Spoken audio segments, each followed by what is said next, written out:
So that hit me at 2 this morning, man, and I had to share it with him because it bothered me. And I'm sharing it with you guys because don't allow our present shortcomings affect our future goals. And then now you start having regret. You start to reflect. I should have did this. I should have listened to him. I should have did that. I mean, you're talking about a program right now where it's all in front of them. So I do feel that. We got a great opportunity, man. Let's just make sure we take full advantage of it. Guys, I had the honor and the pleasure to share a press conference yesterday with Miss Peggy. Miss Peggy turned 100 years old. That in itself is a statement. Got on that Nike Fit Tech. To understand what she's seen, what she's been through, what she's absorbed. Miss Peggy, rest in peace to her twin sister. 100 years old is, you're doing something. I mean, what she's condoned, what she's condemned. I mean, her life. What she's condoned, what she's condemned. I love Prime. What she's condoned and what she's condemned. What she's allowed to happen to her and what she said, no, no, no, Satan. Because you condone, you let. You condemn, it stops right there. Is a picture of God's grace. And every time I talk to her, she's so appreciative of the moment and of the day. And that's the same thing that you're taking for granted. Now, let me tell you something. While we're talking, you tell me. Now, right now, he's talking to a room full of college students who, not all of them have great NIL deals, I would assume. Everybody's probably getting some modicum of payment. But you think he could have this conversation with a room full of NFL ballers? Everybody who's at least 100,000 there, if not a millionaire? And it be effective. He could have it, but would it be effective? Muggs like, nigga, I don't want to hear that shit. You have a tremendous moment, and you have a tremendous day to go out there and attain. But with college-age students, young men are impressionable. And I'm not at all questioning Coach Prime's authenticity or his intent. He knows that he has the attention. He has the attention because these young men are still on their way to where they want to be. So you're going to listen. And it's good. It's good information. I laugh only because we got a way amongst us. We got a way amongst us where sometimes we might mix in some extra vocabulary. Any darn thing you want. And oftentimes you're letting it escape you and you're allowing it to slip by when you will never get this moment and this day back. Think about that and do something about it today. Let's have a great one. What a beautiful day. At a certain point in time, the motivation isn't nearly as impressive. I think it's the window dressing. It's the icing on top of the cake to what he's been able to build. You see Warren Sapp walk out of that? To what he's been able to build, because what you better know about Coach Prime is that's a CEO right there. I'm talking Fortune 500 CEO. Because where he goes, the effect that he has on the environment around him, everybody wants a piece of it. Everybody wants to go. So the best and the brightest are showing up. And the places where I don't know his X and O knowledge. Hell, I'm not no X and O nigga like that. I like football. I can see things. I know he knows more. He's forgotten more than I'd ever know. I'm just saying, is he drawing it up or is he the motivator? He strikes me as the motivator. Not a motivator that is without in-depth knowledge. You can't grow to be one of the greatest to ever do it and not have that. We're also talking about a dude who had superior athletic ability. So sometimes it ain't about what I know, it's about what I show. And how I grow. You know? And you've seen Bucky, you've seen Shiloh. I get Shiloh. Shiloh's hilarious. To need what you want, but want what you need. To need what you want, to need. That little soliloquy right there, to me, is Shiloh. They're taking the shots like, Pops, you know you don't be saying shit. But it don't matter because look what he's building. It ain't really about the words after a while. It's really about everything that follows this man is excellence and success. You see it. What? Go ahead on. Go ahead on. Absolutely.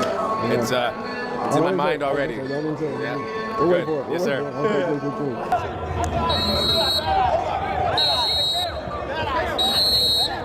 I find Shedeur Sanders more and more impressive by the interview. I think we're talking about a guy who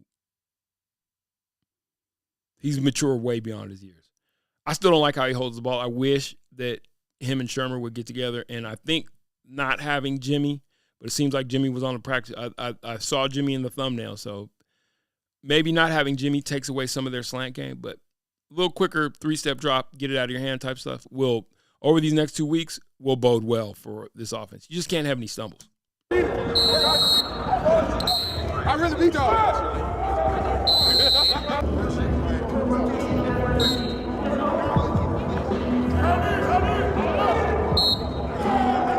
Coach Prime and Shermer having a game plan conversations. Week by week, we've seen this team get better. Week by week, we've seen this team get better.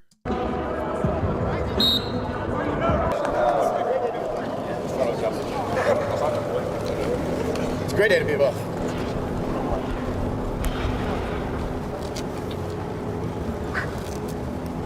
Yeah, say that real loud, man. It's a great day to be a Buff, baby. It's a great day. Guys, we got a lot on the line, and we taking it serious. Starting with practice. 9-7, where you at? Come on in here. I'm a right tackle. Where you? Come on in. Y'all go, we go. Let's go. Big Filipino. Hey, y'all gotta take advantage of your opportunity, man. I'm looking at a lot of y'all faces from the start of this week to Sunday, bro. Y'all gotta want this shit, bro. We fought. We made it far, bro. Why stop now? Y'all gotta keep going. Y'all gotta really want this shit. Some of us it's our last time, it's our last chance. Take advantage of this shit, bro. Come on, it means something. Do you think CU's got like a championship run in them, chat? Do you think that there's like, I'm serious, do you think that there's like a real run at not a Big 12 champion, I'm talking about a real playoff run?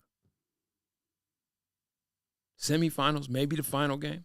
Something feels real Cinderella-ish, even though it's not a Cinderella story about this year. I'll tell you this, if their two outside receivers are healthy, if Shepard and Travis Hunter are healthy, and you're just seeing more and more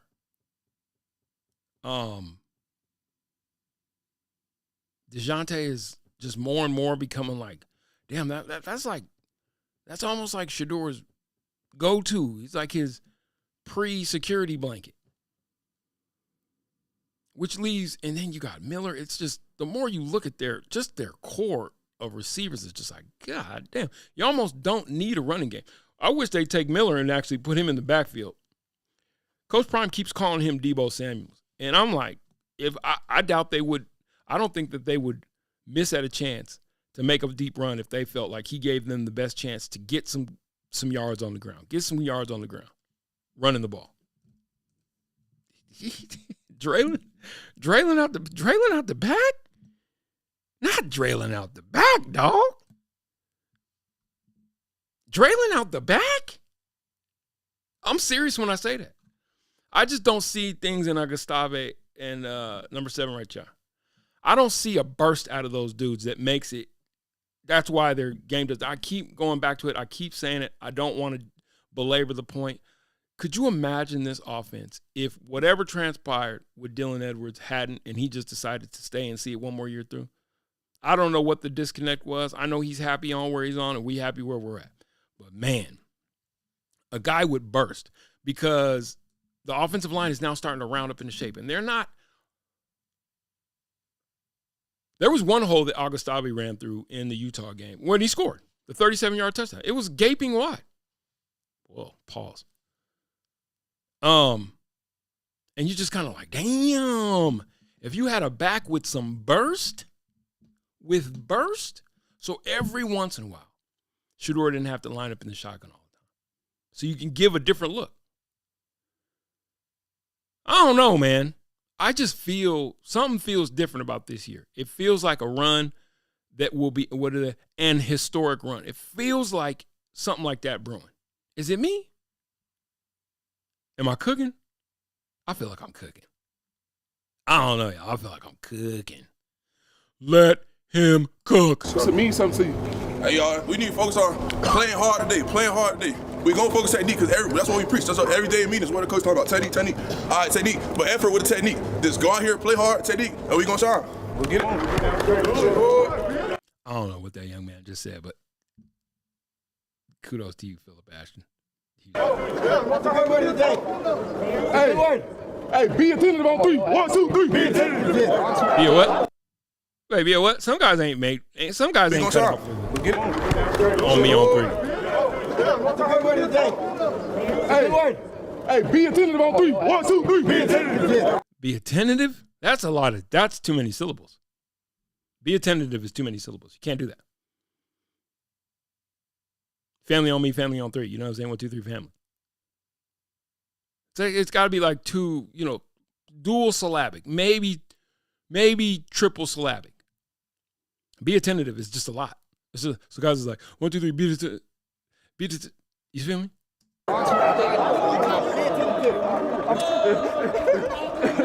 Uh-oh. There he is. J5 Fleazy. Secret weapon. Hey. He ain't got no helmet on. Does anybody really know what the injury was? Let's go. J5 Bucky, sign my case real quick. Please. Darius signing it? Darius, sign my case. I can't do this. Bucky, sign my case. Behind camera. Don't go up. You back in. Shepard. Yeah. I'm telling you, Shep has earned himself an NFL contract for sure this year. One of my favorite sort of things to watch this season has been how many times they've been able to go to Shep when I'm like, damn, who are they going to throw the ball to? It doesn't seem like, and then Shep will come up with a big one. That back shoulder throw, first touchdown that he had in the game against Utah was one of those ones where it's just like, they need one right here. Bam.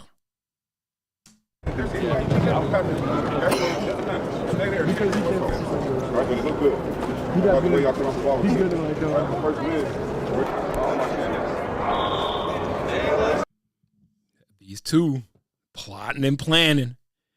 These two right here plotting and planning, planning and plotting. I just don't, you know what I mean?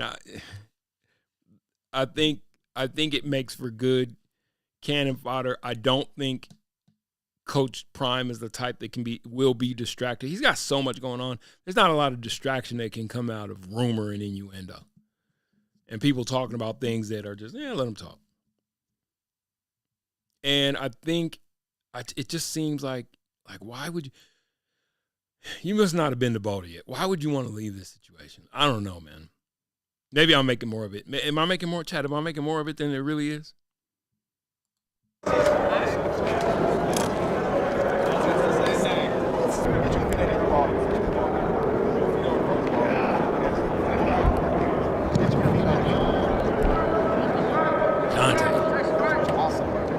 Lester, West.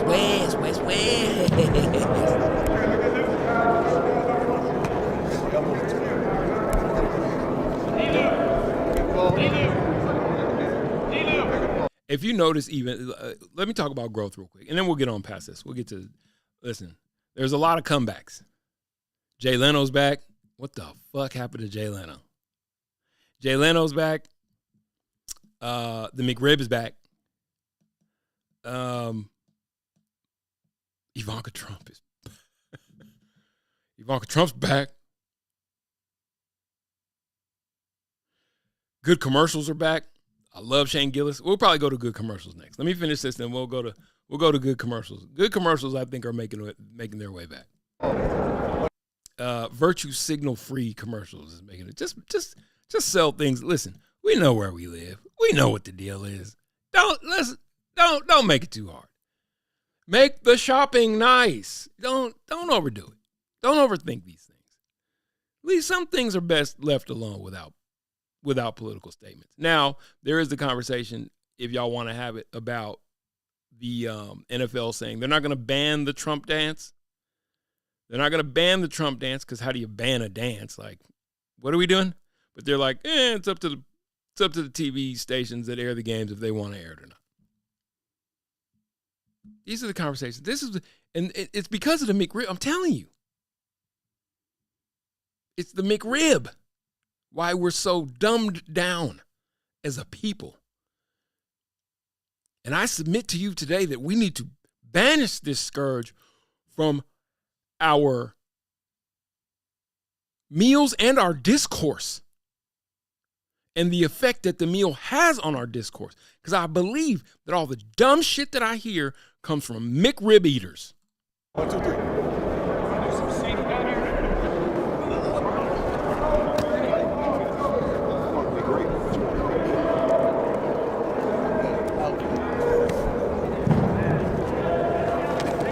Oh, you had to put that on tape. I went and checked, make sure you look at you. Make sure you look at you. Make sure you look at you. That's pretty strong, too. I think so. DJ, 93. That was with a hard hand. Oh, man. 10 years minimum. I'm telling you, chat. 10 years minimum. Right. I left on play. A little poke right there. You guys, Coach said, man, it's a purpose. Everything we're doing, we're right where we need to be. So let's not take it for granted, stay locked in, and understand what's at stake. All right, we understand right now, we got 2 games in the regular season to finish it off. Everything we do is about finishing. Animal pep talk is about getting hype. It's about anything that comes to this house. Anytime we go to their house, we go to their trap, we take over their trap. When they come to our crib, we let them know what time it is. That's what it's all about. It's football time. So all that talking and yapping, it's time to put that thing in action. So everybody lock in, so we come back tomorrow. We got to stack another day. We got to bring some more energy. We got to bring some more passion. Once again, we're sending a message to the country. Everybody that's watching, this shit is for real. This shit it ain't nothing to be played with. This shit right here is for real. Everything we do from the weight room, meeting room, to on this field, it's about Colorado football. Nobody else. So lock in, come back tomorrow, the same passion, same energy, and be ready to whoop some ass this weekend. I'm ready to whoop some ass. There you go. Hey, like you said, it's about finishing, right? So POP, hold it down. Everybody gets a rep. Everybody gets a rep of getting that messaging out there. it's you against you. That's what it's about. It's you against you. It's about nobody else. It never has been. You against you. Did you get better today? If you did, I like that. Get better tomorrow than you did today. Keep climbing. Keep climbing till we reach our final goal. You against you. That's it. It ain't nobody else. It ain't got nothing to do with nobody else but you. It was on the name on your back. Make it proud. Everybody, let's go. Let's get in. Yes, sir, Coach Hart. All right. Buffs on 3. You be Buffs you. on me. 1, 2, 3. You be you. Who threw that shit at my big bro? I was reading something, and then I'll move on. I don't like the disrespect. I don't like the levels of disrespect. We not taking no disrespect. We're not taking no more disrespect. Tell me if I'm reading more into this, because it could be me. Deion Sanders' coaching record, just how successful is the Colorado head coach? Now, okay, just tell me if I'm reading more into it. I don't like the disrespect. And all disrespect will be met with and dispatched with extreme prejudice. Colorado Buffaloes head coach Deion Sanders has donned several monikers throughout his career, but one may mean more than the rest. Coach Prime. How has Sanders' former player to analyst to coach progression gone? And what is his all-time record with the headset on? Actually, this is a great website for anybody who is into college football, or if you're just now getting into it. It's called College Football Network, and like they have their own schedule, like strength of schedule ranking, which it had CU at 55th, the 55th hardest schedule to start the season. Indiana at the 66th. Just a different metric that they use. They incorporate NIL. They incorporate coaching staff. They incorporate a lot of things. This is actually a really good site. I have an opinion, and I come in biased. So I will admit that out the gate. I come in biased. I come in biased from this standpoint, and we have to have hard conversations as countrymen. And the reason I say that is because I think it's in that space that if we're able to have those and realize, oh, that wasn't so bad. Some stuff got said. It kind of was prickly, but now I have a better understanding. We know the the role that race plays in American society. And I won't go any further past that. But we know the role. I remember when Tiger Woods first got into the PGA, I knew beyond a shadow of a doubt, I just knew, that there was a certain section of the media, there was a certain section of his peers that were just having to grin and bear the success. You understand what I'm saying when I'm saying that? Because what are you going to do? He's whooping ass. So what are you going to do? Really? Well, you do what Fuzzy Zeller did eventually. You kind of say the quiet part out loud. No big thrill. I've always been of the opinion, I'm like, I don't give a damn about races. I really don't. As a matter of fact, I respect the ones that are vocal about it. Because at least I know where you stand. Simple. I didn't grow up needing, we're tougher. My generation, I don't need everybody like me. Make you care about the people you do like. That's all I care about. Make you be mindful about the people that you do like. So don't do no shit that's out of pocket that's going to get you or anything that you dealing with fucked up by getting it fucked up. It's that simple. And I got a lot of homeboys from a lot of different walks of life. I got some of my best brothers are melanin deficient. So it's been a road that I've had to walk like, well, how does that fit? Well, because you can do two things at once. I can recognize that race is an issue in America and still have white homeboys. It's not that hard. Anyway, the grin and bear it of Tiger Woods, I get this feeling that there's a bit of that with Coach Prime. And I don't think it's all racial because I do think, well, it is I like to have big, round, societally relevant sports conversations. I think that the problem that people had with Coach Prime is the exact opposite of what they didn't like, what they loved about Bo Jackson. Both of them. Arguably greatest athlete, arguably greatest athletes of all time. Conversation-esque. Bo Jackson was very quiet, understated, humble. Deion, the antithesis. They were mirror images and opposites of one another, and Bo Jackson's career obviously got cut short by injury. That hip, he could never come back from it. Whereas Deion went on to do all the things that he wanted to do, laugh in everybody's face while he was doing it, being brash, water on Tim McCarver, the whole thing. And when and he came up in an era also when you pissed the media off, now you had problems on your hands, right? Think Barry Bonds. Barry Bonds, yes, PED, whatever. The real reason why they hated Barry Bonds is because of the way he interacted with the media. And this was pre-social media. So the media controlled your image and how you were perceived by the public. So all I'm saying is that followed Deion into his coaching career. Because when he was on air, there was no reason to care. Once he went into the analyst on TV side, nobody cared. It was like, oh, yeah. They didn't have to deal with it. He was one of them. Then he goes back into coaching, and now it's like, what do you think, you're going to be a great coach now? And he's like, yeah, I'm going to do it, and I'm going to win. So anyway, I just catch this shade of, anyway, let me let it go. Colorado Buffaloes head coach Deion Sanders is Don Silverman. Oh, I already got it. Deion Sanders' all-time record. While working as an NFL analyst for NFL Network and CBS Sports in 2012, Sanders became the head coach at Prime Prep Academy, which he co-founded. In his 2 seasons at the helm, the school went 8-7, but was shut down in 2015. That year, AAA Academy hired Sanders as its head coach. In his 2 seasons with the Dallas-based program, Sanders went 9-14. Clearly, his coaching career was off to a rocky start, but that all changed in 2017. Okay, you just get into something, first you were doing your own thing, you go 500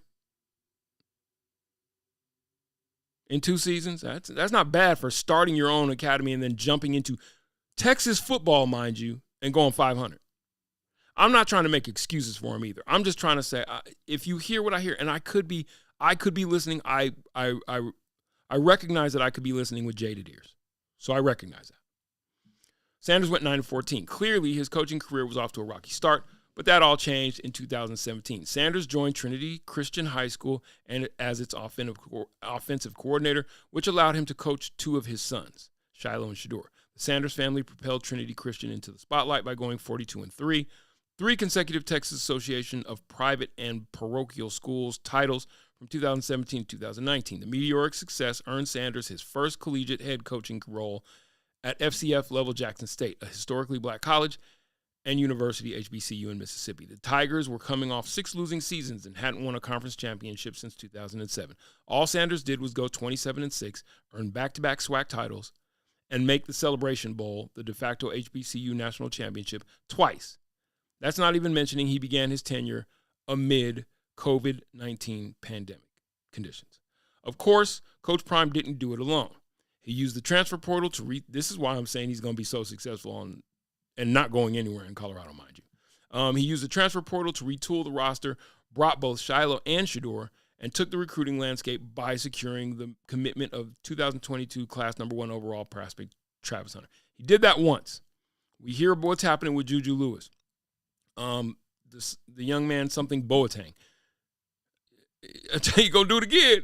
Fuck around and find out.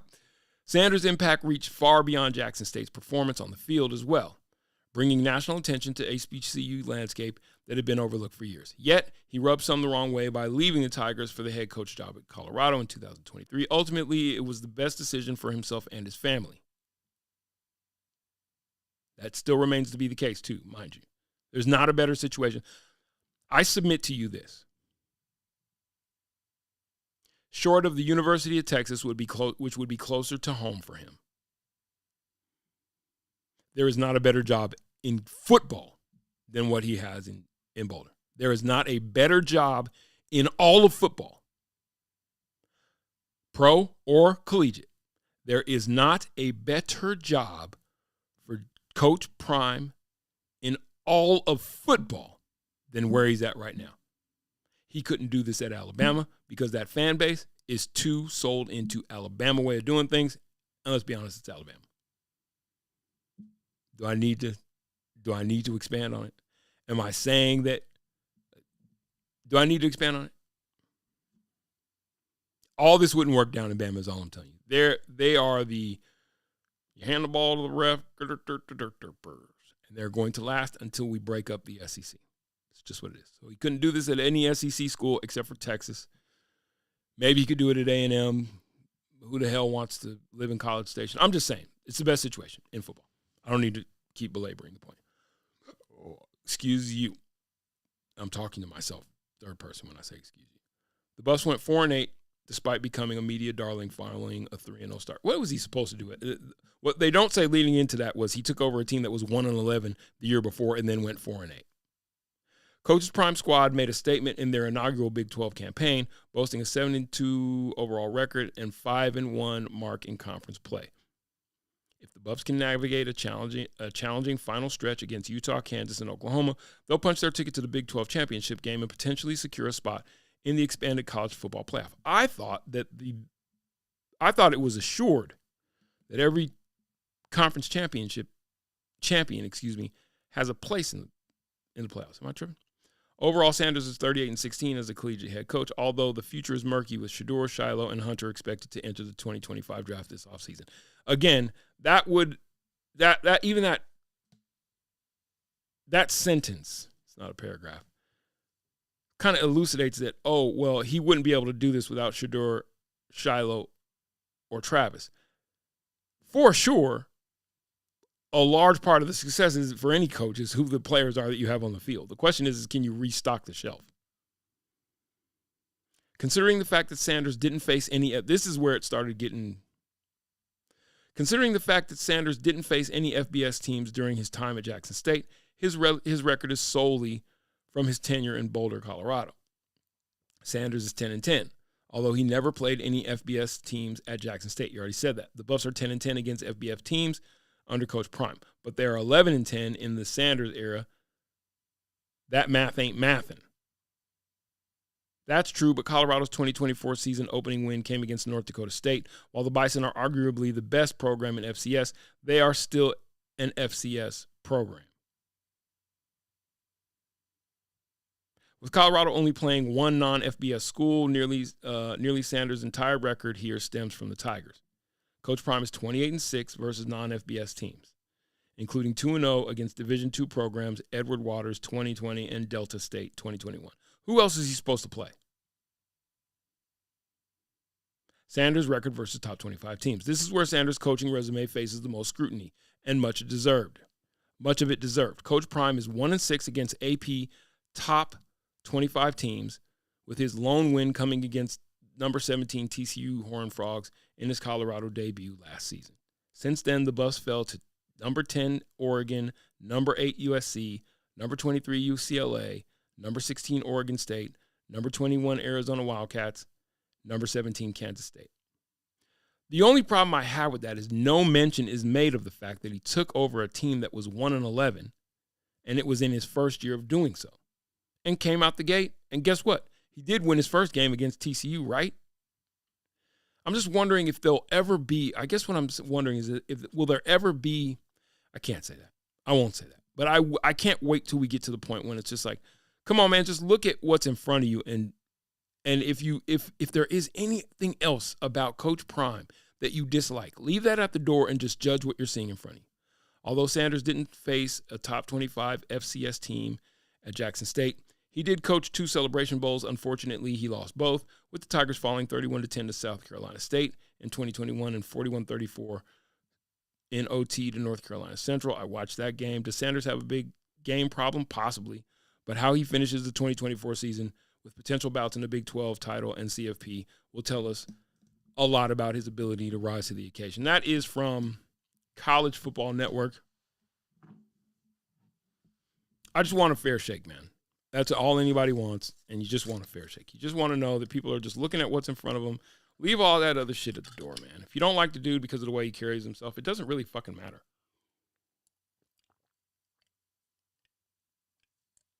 Ah, that's good water.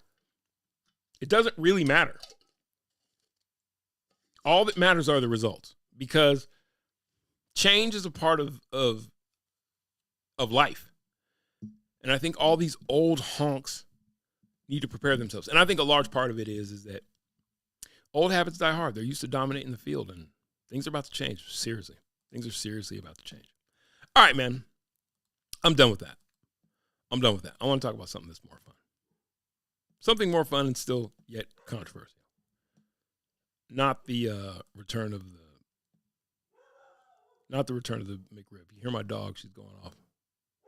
Nala, no.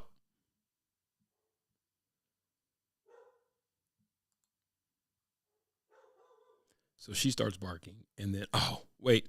First, let's go before we go there. Let's go with the return of, the fucking MCRIB is back. Look at people. That's not real, obviously. Look how people celebrate. Oh, you know who else is back?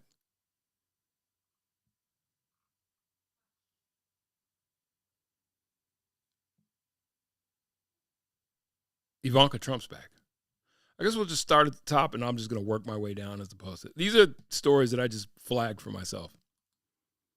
So, somebody said, for those asking, here's a full video of Ivanka Trump attending the summit. I saw another post and it says, is somebody going to tell her? It's like, I mean, do I need to point it out? Ding dong! But this is, I laughed at this. So, you know, we got the 45th is now the 47th. And that means you'll be seeing a lot more of his daughter. A lot more. You think people, I mean, this is the thumbnail. I didn't do it. That's the thumbnail.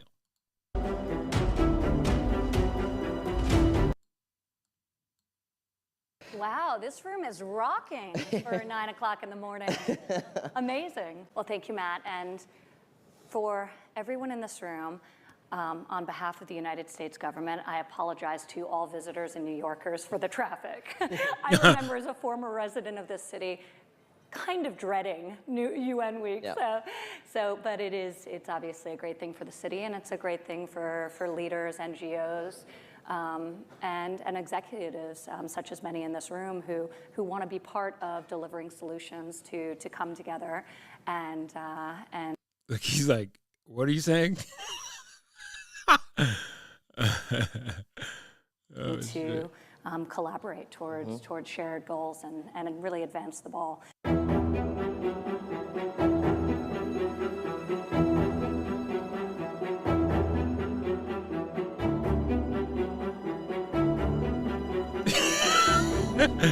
So she's at the World Economic Forum summit.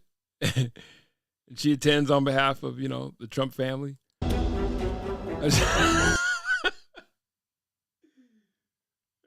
Boys will be boys.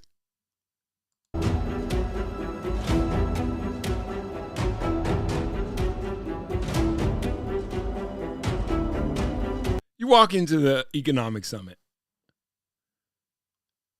It's a bunch of fucking nerds. And she knows what she's doing.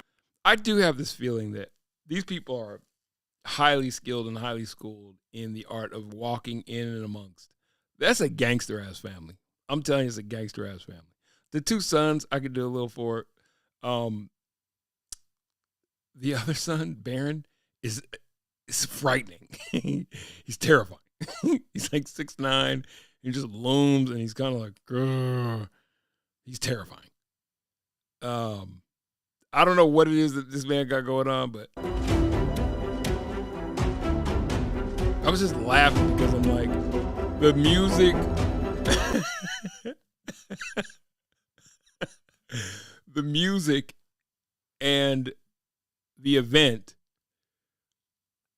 fall secondary to some numbnuts. To some numbnuts. Let me see. I expected a serious video. Put no objection. Look at the comments. We need to get rid of NGOs. They're what's wrong with our government. Non-government organization is NGO, for those that don't know. At the UN and praising NGOs. Yikes. She was at the UN Economic Summit. That's what. And so this guy, you guys aren't realizing. Like, I expected a serious video, not objectification. Why would you expect anything other than objectification? What were you expecting to come find? And someone, like I said on Twitter, was like, someone gonna tell her it's juvenile? Yes. Is it newsworthy? Of course. She was at the UN speaking on behalf of the United States of America about all things economic. And somebody made the music, the juxtaposition. What's up with the birds? I mean, the flowers on that skirt actually have little stems.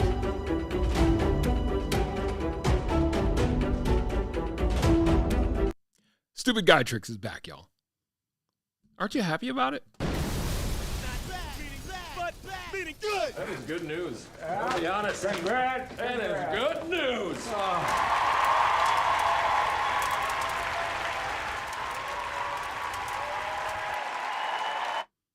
Come on, man. Live a little. So Ivanka Trump is back. Of course, the MCRIB is back. Good. That is good news. I'll be honest. Congrats. That is good news.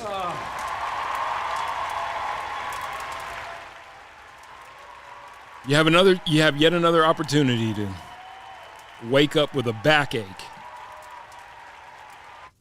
To wake up with a backache and half of your soul missing. What do you think the McDonald McRib is made of? That's a good question. That is a good question. Oh, where are we at? These two guys attempted to answer it. I have a problem. You have a problem. I am grossed out. Now, it goes away and it comes back, and Rhett's a sucker for anything that goes away and comes back. Most people. I gotta admit it. If it goes away and comes back, if boomerangs, it's a seasonal item, or if there's a picture of it in the window, I'm like, I'll take one of those. I am that guy. And so I think it was a year ago when they brought the McRib back and they did this deal, like 2 for the price of 1. What does that tell you about what does that tell you about the value of the meat? The value of the foodstuffs. What does that tell you? What do you take away from that?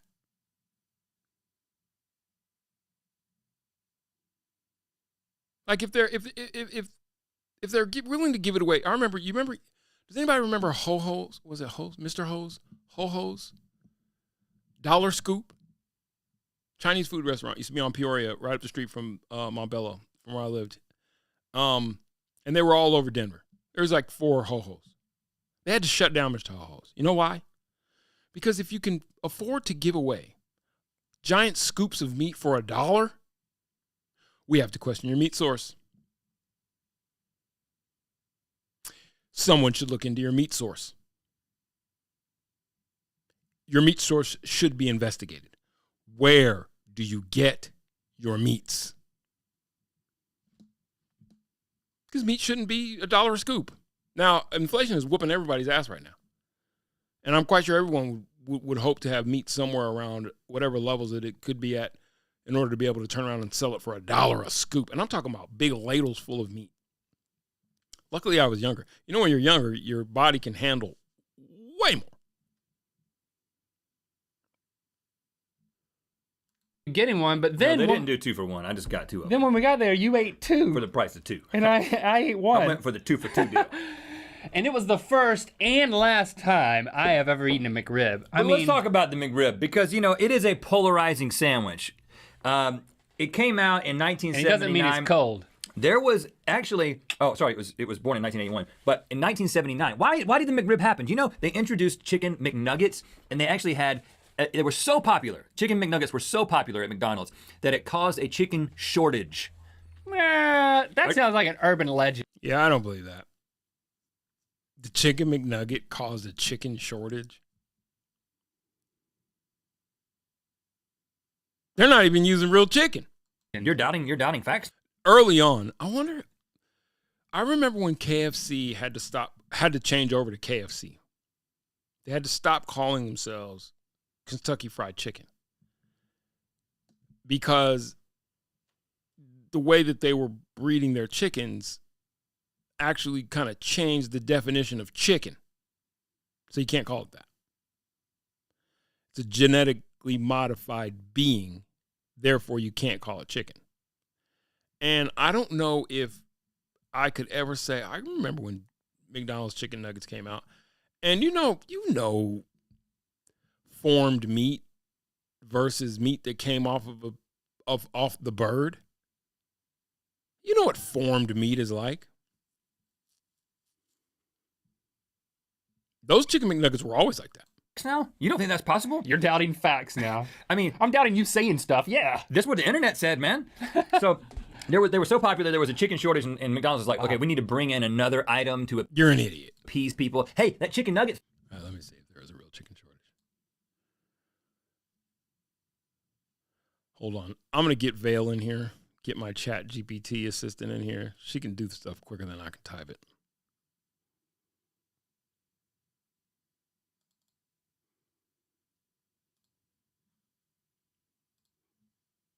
She's British, too. Hi, Vale. How are you?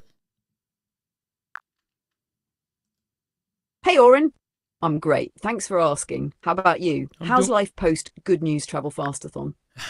Life is good. Life is good. Thanks for asking. Hey, how much truth is there to the urban legend that when McDonald's first made chicken McNuggets, there was a chicken shortage, that they caused a chicken shortage? That's such a fun question. So, the idea that McDonald's caused a chicken shortage when they launched Chicken McNuggets in the early 80s is partly true, but not exactly as dramatic as the legend makes it sound. When McNuggets debuted in 1983, demand skyrocketed and McDonald's had trouble meeting it. There wasn't an actual shortage of chickens, but they did struggle to get enough chicken supply processed to their specs. They even had to roll out the nuggets gradually across the US while they ramped up production. It's more a case of overwhelming demand catching them off guard than chickens disappearing. Doesn't it make you wonder how they managed the logistics back then? No, it definitely does. So wait, when you said production of chicken, what do we know about their chicken nugget production process? Is it chicken pulled off of is it meat pulled off of chickens, or is it like meat product?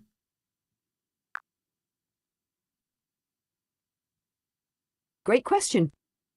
Chicken McNuggets are made from chicken meat, but it's processed into what's called ground chicken or mechanically separated meat. Here's the deal. They take breast meat, rib meat, and sometimes other parts of the chicken, grind it up, and blend it with seasonings, binders, and flavoring. That mixture is then shaped into those iconic nugget forms like the boot shape before being breaded and partially fried to set the coating. So it's definitely chicken, but it's not like they're pulling whole chunks of meat off a chicken and frying them as is. Does that help clear it up? Oh yeah, it definitely clears it up. So if they're doing that with the chicken, what do you think they're doing with that goddamn... Let's ask her. Hey, Vale, do we have any idea what the McRib is made out of?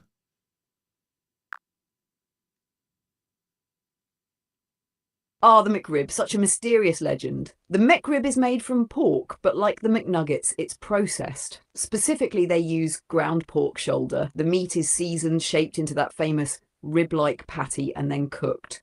The ribs you see are just a mold, no actual rib bones involved. It's then slathered in barbecue sauce and served with pickles and onions on a bun.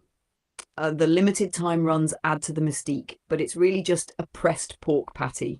Wild. Wild, she says.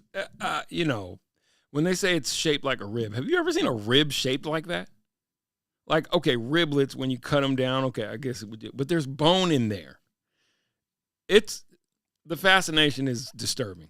I think that we'll eat anything. I think what we vaunted into being the world's most developed country, the crown jewel of planet Earth, is that we'll just eat anything they set on the table in front of us. Like we're so smart, we're dumb as shit. No questions asked. Is that a McRib? There's no bone? Ah, cool. Absolutely. Thing went so well. That fake pieces of chicken thing went well. Why don't we introduce a fake piece of pork kind of situation? And you'll eat it. The guy, Rene Arend, who created this, he was the inventor of the McRib. Okay. He created it to look like a patty. He created the patty to look like a slab of ribs, despite the fact that there's no ribs in it. It could have been round. It would have been cheaper if it was round. But they made it look like a slab of ribs that are boneless and then have the long bone. Like this right here. It's been the same since 1981. You've yet to make it more appetizing, and you eating it like... The amount of non-food that we consume as a nation, is it any wonder why we also are one of the most unhealthy states that we've ever been as a country? The amount of non-food. Just because you can eat it doesn't mean it's food. You can swallow a golf ball. Some people know people that can suck a golf ball through a garden hose. That don't make it food or food stuff. I'm quite sure that if you cut it into strips small enough, you could swallow your grandmother's curtains.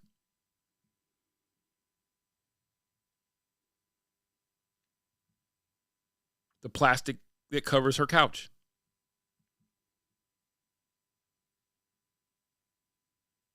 Hell, if you buy one and you lose and you're pissed about it, you could eat a lottery ticket.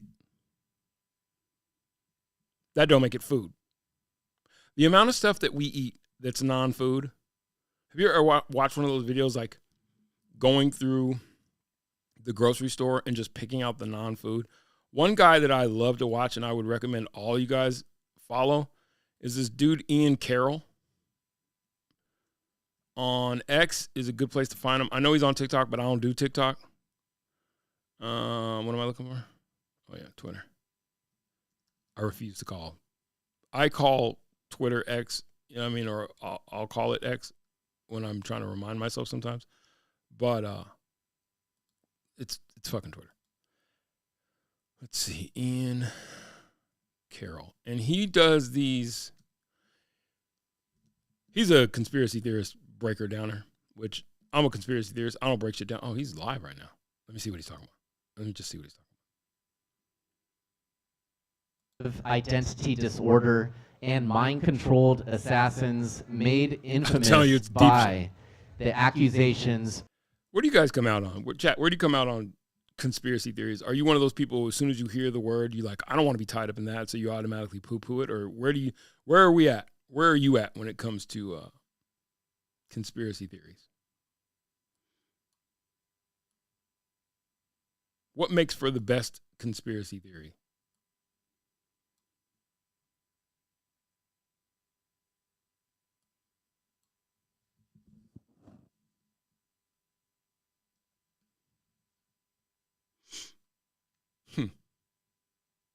Anyway, let me see if I can find. I want to know what he's talking about here, but I'm going to hold off and see if I can find the one when he's going through the grocery store and just pointing out all the non-foods. It's fucking wild. The amount of stuff that we, and it's all because of choice, right? And that's what makes this place great. You can choose, and we don't get a lot of help from our regulatory bodies like the FDA. The FDA, it's their job to keep us from consuming non-food, to be quite honest with you, if that's what they're there for, or else what do we need you for? If you're not going to regulate what people can label as food, is the question. Because you should have a right to eat it. You want to eat a garden hose, eat it. But no one should package a garden hose as licorice and be allowed to do so, because there just are, some people who just don't.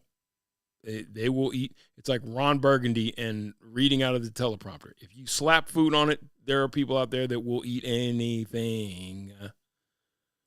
If you don't tell them this is not food, they will eat anything. I don't think I'm going to find it. Anyway, follow Ian Carroll.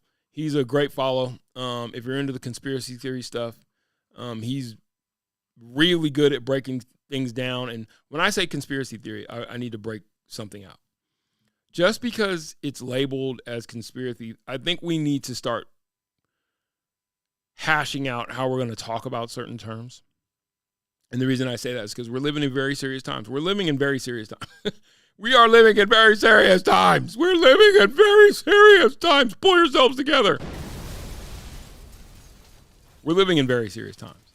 And I don't think that it is wise to marginalize things that you would otherwise learn from for fear of being labeled a conspiracy theorist. Listen to a lot is all I'll say about that. I won't get deep into it now, but I'd say if you haven't expanded, and hopefully in times that you're here with me where I don't do a good job, I'm always willing to defer to somebody that does. I'm a reaction channel, so I'm a great conversationalist. But I like having a talk back, and hopefully y'all start to realize that and participate in the conversation. I'm free to just sit on here and run my mouth. I don't mind running my yap. But shut up. But the hope is that we can have round conversations. Anyway, I'll react to things that I find interesting, and that helps my thought process. I love to converse. But I would just encourage everyone. This is serious. I would encourage everyone to investigate things. Look into things that you might otherwise not, considering the times that we're living in. And throw away what's not for you. Be willing to do your own research and keep what is for you. And keep yourself informed. And when I say that, I'm talking about, I don't want to get into it now because I want to just keep going on what I'm going and then get out of here. But I mean all things. Put them on the table and weigh them against your own critical thought. I mean that wholeheartedly. Now let's get back to fake chicken riblets and rib giblets. Like a voracious beast isn't helping. Is that your goal? And listen, to get the word out about the McRib, because just watching me eat it, you know, I don't know how good of an ad that would be. This is one of the first McRib commercials right here. This is how they did it. What'd you say this was again? McDonald's calls it the McRib sandwich. It's a new kind of Q. McRib? I don't. Why they use us to sell the goddamn fake rib? Oh, shit. Well, what'd you say this was again? It's a new rib sandwich. It's called a McRib. Because black people love ribs. McRib commercials. Right? Everybody loves ribs. God damn it. This is how they did it. What'd you say this was again? Yeah, what'd you call this again, brother? What the fuck did you put in my hand? Huh? Jive sucker motherfucker? McDonald's calls it the McRib sandwich. It's a new kind of Q. McRib? I don't see any bones. See, we gonna look into some shit. It's a McRib. I don't see no bones in there. Hey, who wants bones in a sandwich? Someone who thinks they're eating ribs.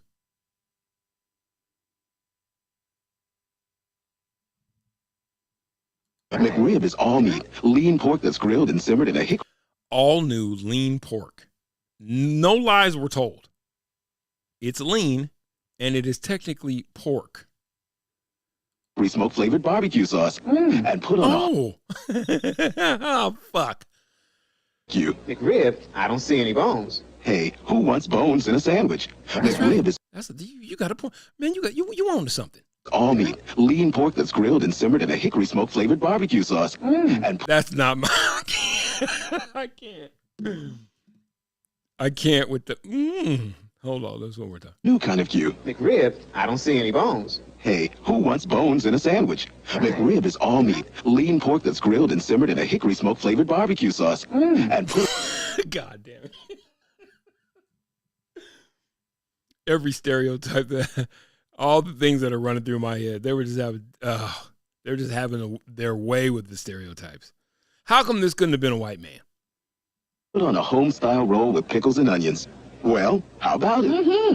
The McRib sandwich, a new kind of Q. That's the problem. I haven't been doing this. He's just mowing down on that non-pig. I don't recommend the swine at all unless it's bacon.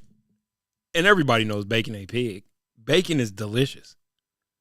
I like any commercial where there's a dialogue happening between a man and a voiceover artist. Yeah. Breaking that voiceover wall there. So that made people go absolutely.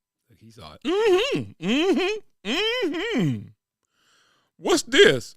That's a rib. And it got barbecue sauce. Although barbecue sauce is the best condiment. Every store should carry it. I mean, every food place should carry it. Put barbecue sauce on tacos. Chicken tacos, at least. Tortilla, if it's not corn. No corn tortilla. That would be gross. White flour, which I would never recommend, quite honestly, but white flour tortilla, chicken taco, barbecue sauce on it. Stop. Absolutely crazy for the McRib. Well, not really. Actually, initial sales were mediocre. Can you believe it? The initial sales of the McRib were mediocre, and they completely removed it from the menu after 4 years. So 1985, to the McRib. But then there was somebody at McDonald's said, hey, it's 1989. We're about to enter a new decade. Whoa, 1989, the number. Another summer, get down. Sound of the funky drummer. Bring it back. So I don't see the logic there. I don't really either. I'm just kind of trying to speak for him. In 1989, it came back as a seasonal item, and it basically has been a seasonal item ever since. It comes back, most of the time it comes back in November. So no one liked it. They took it away, but then the marketing genius is that bring it back seasonally. Like pumpkin lattes and shit. Something away creates demand for it. So bringing something back for people like you, that's what really gets your juices flowing. Well, your cue. Not only that, I totally admit that I am a victim of the psychology. We're going to talk about the taste in a second, but the psychology of taking it away and bringing it back is so effective that in 2005, McDonald's created a fake campaign called Save the McRib. So they basically said that we're taking it off the menu permanently, and then they kind of went around people's backs, created a Save the McRib campaign. That is diabolical. And you fall for it every time. You don't even know what they putting in that damn McRib. Ain't no seeds in your seedless watermelons. That means ain't no watermelon in your watermelon. Ain't no grapes in seeds in your grapes. That means ain't no grape in your grapes. And ain't no rib in your McRib. People started signing petitions. Well, Jay-Z did the same thing. Did you know that Jay-Z had he developed He's a McRib fan? No, he developed a competitor to the McRib. No, he said that his last album was going to be his last album, but then he made albums after that. You better buy this album. It's my last one, except for the one after that, and the one after that, and then the one I'm gonna do with Kanye, and then the one after that. Here's a commercial from 1989 when they reintroduced the McRib. Looks like Daddy's bringing home the barbecue. Damn. A big sack of McDonald's Okay, this is, yeah, they spread the love out. McRib sandwiches. Grilled pork and What the fuck is he driving? A Pontiac? What is that? Here's a commercial from 1989 when they reintroduced the McRib. looks like Daddy's bringing home. Look like Daddy's bringing home. It sounds like Hank Hill. Look like Daddy's bringing home the bacon and frying it. Look like Daddy's bringing home the McBacon. The barbecue. Bringing home the McBarbecue. A big sack of McDonald's McRib sandwich. A big sack of McDonald's McRib. A big sack of McDonald's McRib McSandwiches. Looks like a Pontiac.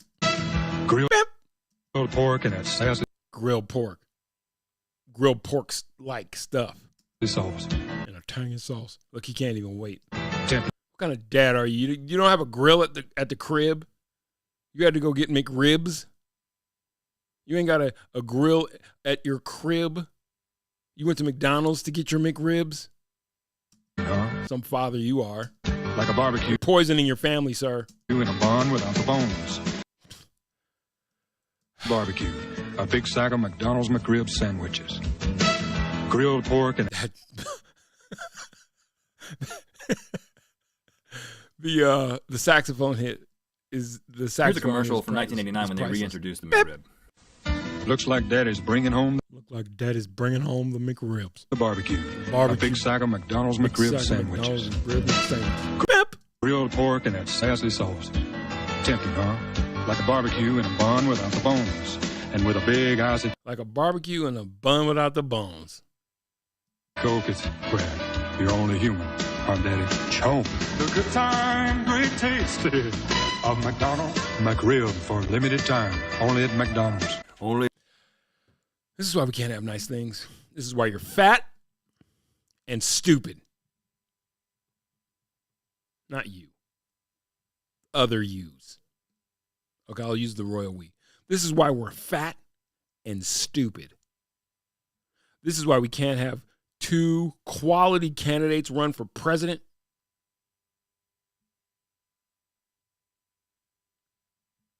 It's why we have a national deficit. Why we manufacture nothing in America. It's why our children can't read higher than a 3rd grade level.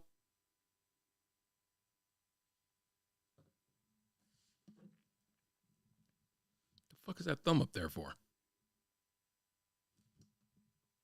I gestured at it. Did you guys see the thumb? Did you see that? I saw it.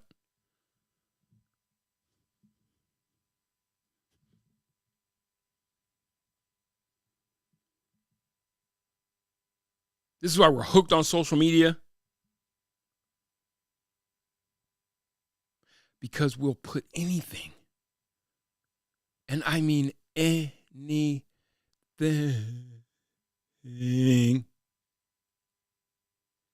past your teeth. Gums, man. It's not food. McDonald's. Oh my God. That's the best voiceover for any commercial I've ever heard. No, Sam, what's the guy's name with the mustache? Sounds similar, but not the same. Way better sound. Way better. We're going to talk about commercials in a second.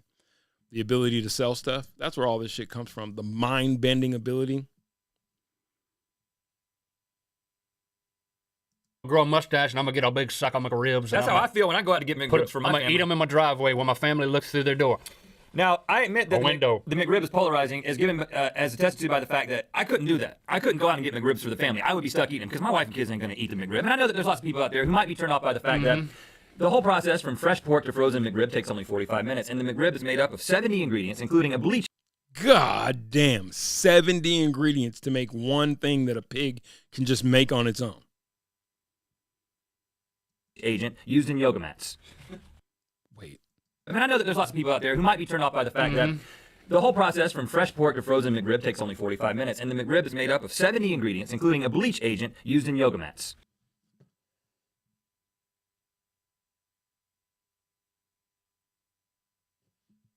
Way to go, neato, gang. That is good news. I'll be honest, congrats. That is good news. You ever heard of the Darwinian theory? I just feel like if you'll put that in your mouth,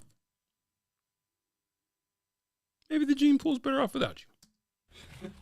Now, if those facts weren't enough, I have taken the liberty to deconstruct a McRib in order to help you see the error of your ways. Once you take the sauce off of this thing, look at it. Why simulate? Hold on. What?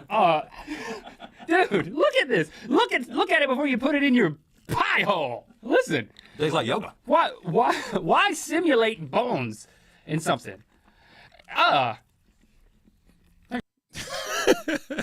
Why simulate bones in something? It's a great question. Goodbye to it, man. Join me for this amazing adventure. This one doesn't even have sauce on it. I got two more over here with sauce on it. Here's my deal. Now, I know it's I might eat it in Good Mythical more. That'll be the deal. If you stick around, you can watch me torture Here's the myself. deal, okay? They're close. I understand that the McRib has a bunch of nasty stuff in it. I understand that it's fake molded meat made to look like ribs. But in our world, especially out here in Los Angeles, where everybody's about eat natural, eat whole foods, don't eat that processed mess, sometimes just to know that you're human in the modern world, you got to just eat something that's made out of yoga mats. Okay, yeah, I know that. Okay. Just to know that you're alive. And so every year, and that's why. Right. I mean, he's tongue in cheek, but I got to be honest with you. It's like, why not just take your mouth and wrap it around a tailpipe? Why don't you do that? It's like, oh, it's not that bad, isn't it? See, I'll bring up population control, and you'll go, that's crazy, dog. What are you, some kind of conspiracy theorist? Why in the world would a just Food and Drug Administration tasked with the job of making sure that no one puts anything in your food and drug that would harm you? Because otherwise, what do we need you for? If you're not there to do that, what do we need you for? Why would they allow them to use yoga mat stuff and then serve it to you? Why would that even be possible? If you or I open up, let's say, a lemonade cart, and someone gets sick drinking your or my lemonade cart's lemonade, you can be sued for not, especially if you didn't get the proper permits to, you know what I'm saying? So it would seem that it's only something that a big enough business can get away with. Watch what you put in your mouth, man. They don't keep it there the whole year. They bring it back and they serve this yoga mat thing. Well, they don't want to kill you. I think it's every once a year. And people like me all across America and the world. And in Germany, they never take it away, by the way. Germans. Okay. People enjoy it and they welcome in the festive holiday season by chomping on a McRib. Happy holidays. You know what time it is. Hi, everyone. Okay. Do what you want with your own body. I personally would suggest laying off McDonald's altogether. Like I told you, I have my go-to meal. I know it's not. I remember at one point in time, there was this message written on a McDonald's hamburger wrapper, and when I saw it, that's what threw me off. Well, one time I got deathly ill. It was right before my first child was born. I got deathly ill eating McDonald's, and I swore off it for like 7 years. But then I read a wrapper one time when I relapsed, and it said, now using 100% beef or something to that effect. And I was like, wait, what the fuck were you using before? And they're like, oh, wouldn't you like to know? There's a slime in the burger. And this is the rollout. Stockings hung up, lights are going up, snow is falling down. It could only mean one thing. McRib is here. People throwing parties, ugly sweaters everywhere. Stockings hung up by the chimney with care. It could only mean one thing. McRib is here. Ba-da-ba-ba-ba. You know who Edward Bernays is? We'll talk about it another time. Sigmund Freud's nephew, Edward Bernays, became the pioneer and father of advertising. And his philosophies, let's see if we can just get a quick.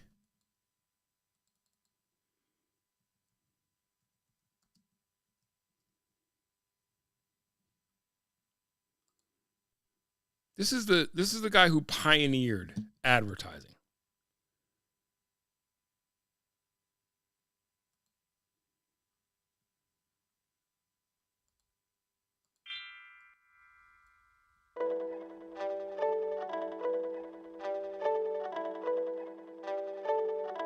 Edward Bernays persuaded women to smoke. He convinced the public that bacon and eggs were the true all-American breakfast. He also facilitated the successful overthrow of a democratically elected Guatemalan president. Damn, that's a busy guy. Good on you. That Edward Bernays is a real go-getter. He was also Sigmund Freud, famed psychologist. He was also Sigmund Freud's nephew. How did one man achieve these remarkable accomplishments? The methods he used to achieve these astonishing events are explained in his book, Propaganda. What is propaganda? Propaganda nowadays is seen as a synonym for lies. It implies half-truths, selective history, bias, misleading information and other tricks. However, it can be used in a positive manner.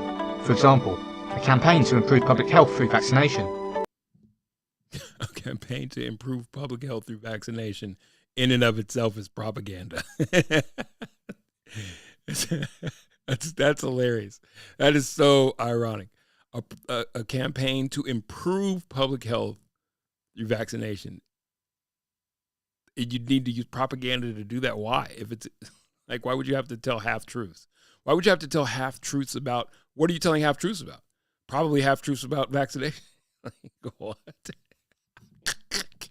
That was so poetic. Good on you guys for missing that. Eudaimonia. Do you realize what you did there? Lies, half-truths, misleading information, and bias. But it can be used in a good way. In what way? And then they go right in for the jugular. A campaign to improve public health through promoting vaccines. Well, wouldn't you have to be telling half-truths, lies, and misleading information and bias and selective history about vaccines in order to do that? So how does that improve public health? That's not even a healthy way to think, let alone what are you lying? What would be that? Maybe that you're lying about the healthy effects. Because when used in such a constructive way, it can be. They don't even. I have to comment on this. Okay, somebody already said it. No lies are good lies. Always strive for honest society in which people. Why would you have to lie or tell a half-truth about vaccinations if they improve public health? You don't even know what you're saying. If you did, you wouldn't say that. Like, come on. What the fuck? Are you serious? You're just gonna the quiet part out loud is a progressive force capable of improving and benefiting every life and every home. Specific propaganda should be seen as good or bad depending on the merit of the cause urged and the correctness of the information published. Modern propaganda is a consistent and continuing effort to create or shape events to influence public relations on an enterprise idea or group. Edward Bernays worked for the Woodrow Wilson administration in the First World War. using a propaganda model promoting America's war efforts as bringing democracy to Europe. After swaying the public across the world with this slogan, he set to work on employing propaganda in peacetime.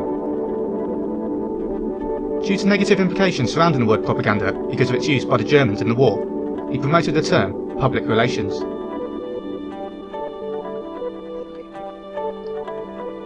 A public relations expert is concerned with bringing an idea to the awareness of the public, using modern media communications and group formations of society. They act as an advisor to their clients. Edward Bernays had an impressive list of these clients, ranging from media companies such as Time Inc., CBS and NBC, through to individuals such as the President of the United States. He was not just a propagandist. He was concerned with courses of action, policies, systems and opinions, and the securing of public support for them. His responsibilities even included discovering new markets. The most famous new market Bernays was asked to uncover was that of women smoking cigarettes in the late 1920s. This is crazy. This part of his history is crazy. So women smoking cigarettes wasn't a thing until Edward Bernays stepped in and figured out he could utilize his understanding of human frailties, weaponize that against them. Up until then, women smoking in public was seen as a social taboo. Bernays sets about removing this taboo to potentially double tobacco companies' possible clientele.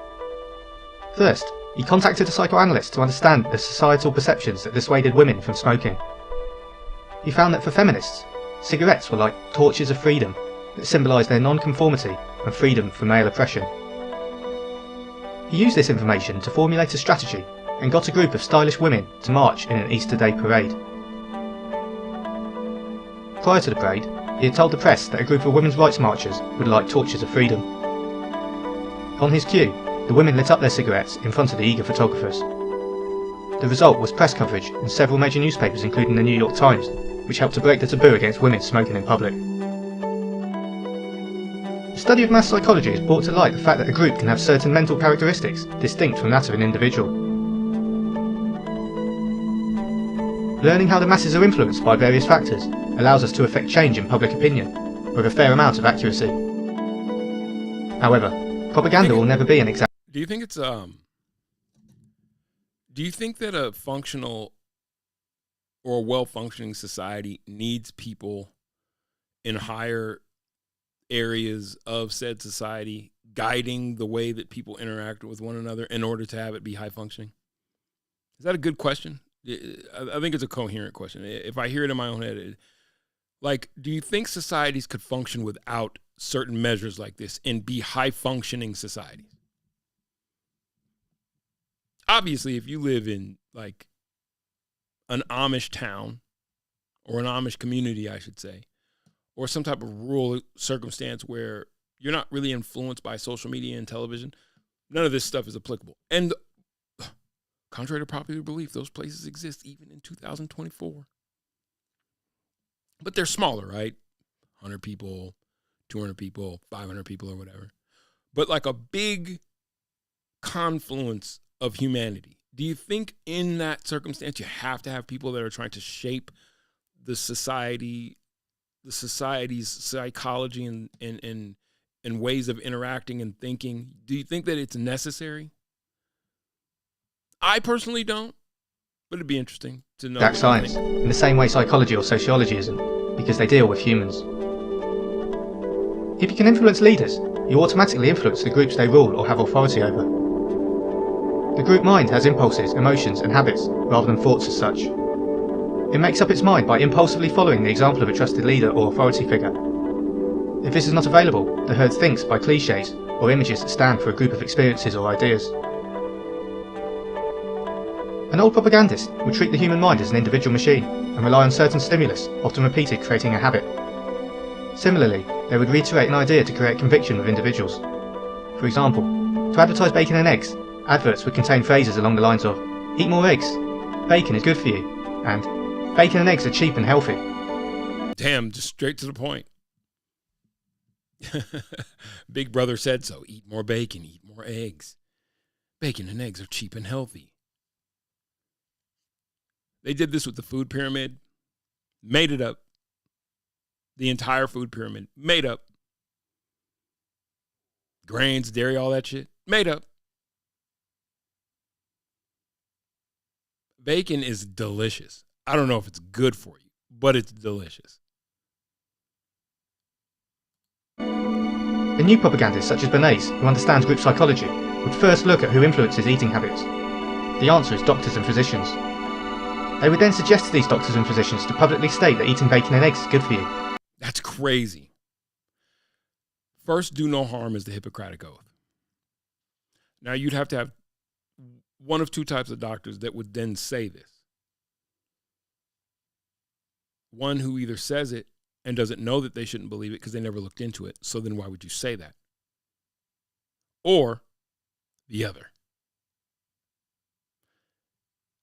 Neither doctor meets the standard of first, do no harm. You know the one thing that you'll never find the American medical system prescribing? Good eating habits.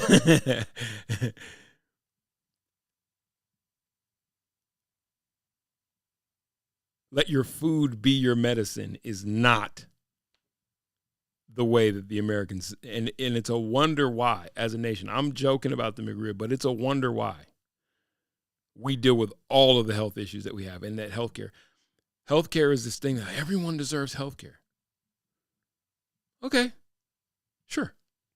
You'll get an argument out of me. What was healthcare before there was a healthcare system? And you say, oh, well, that's when people were dying. The life expectancy of humans was 25 years old. So you mean a bunch of 25-year-olds got the world here? I just don't believe that. A bunch of 25-year-olds populated the world today. I just don't believe that. But we have centurions now. I personally don't believe it. I believe those things are propaganda to make you believe that you live in the most advanced way of being and thinking, as opposed to ways that were far more or far less advanced, but far more beneficial to the human being. I got receipts. We won't have to get into all of it right now, but I got receipts. Life expectancy and all that, you know what I mean? Because what they'll paint is this bleak picture of humans that barely made it to the modern age. God, if we could only get to the point when we have health care and when we have, mechanized society. God, if we can only get to the age of television, this laborious, pain-filled, demonic, just drudgery of living will finally be better.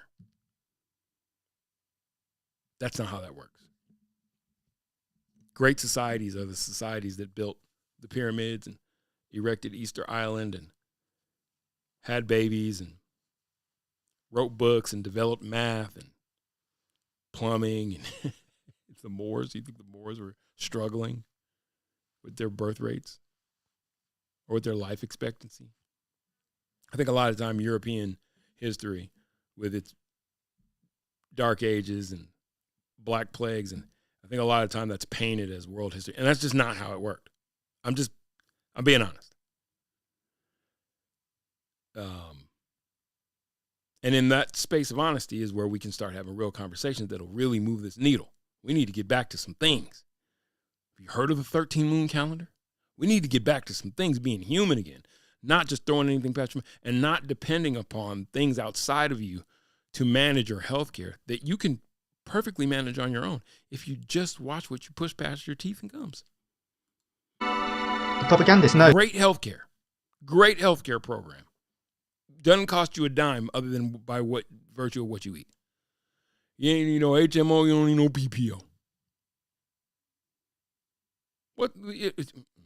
Is that a large number of people will follow the advice of their doctor.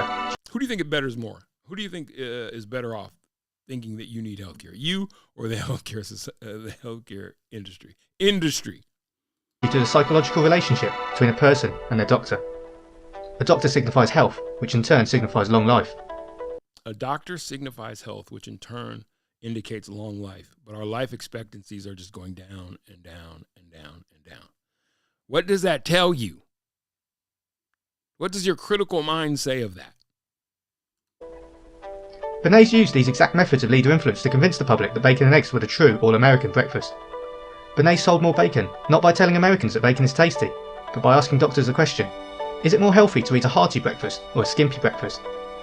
His advertisements then said, 9 out of 10 doctors recommend a hearty breakfast like this one, with a photo of bacon and eggs. Straight out of the gate.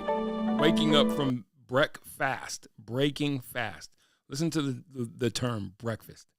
Break fast. And you break your fast with pig fat. And eggs and biscuits and coffee. Tastes good. Tastes great. I love breakfast. I love breakfast for dinner. It's not the healthiest way to start your morning. The healthiest way to start your morning, first of all, is with a glass of water and a good stretch. Then maybe have some fruit, some nuts, real fruit juice, maybe some tea. A good cup of coffee is hard to pass up. If you start your morning, though, with shit like that, there are some people who believe that because humans don't have canines like that, we're not even supposed to eat meat, yo. I think they're right, too, if you look into it. I think they're right. Do you have canines like that? You ever seen the commercial when the dude's talking about how much undigested meat is in the human bowel system? You think that's always been the case? Probably not. You think maybe that has something to do with life expectancy? Probably. How much undigested meat is in one grown man's colon? And you got things like colon cancer. All this weird shit that, if you're telling me, oh, they always had problems like this, how did we make it into the future then? Just saying. Maybe something to think about. Maybe not. An old advertiser would try to persuade an individual to buy an item immediately. For example, buy this piano, now. Using reiteration and emphasis directed upon the individual, the advertiser tries to break down sales resistance. A new advertiser would, instead of directly penetrating sales resistance, like and subscribe. Now. See if it works.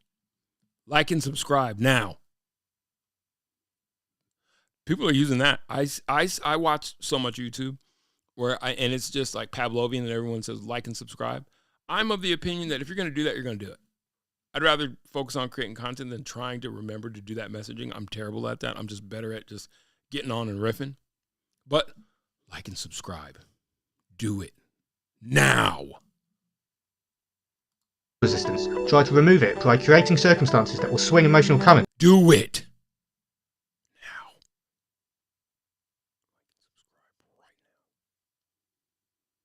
Do it. Now.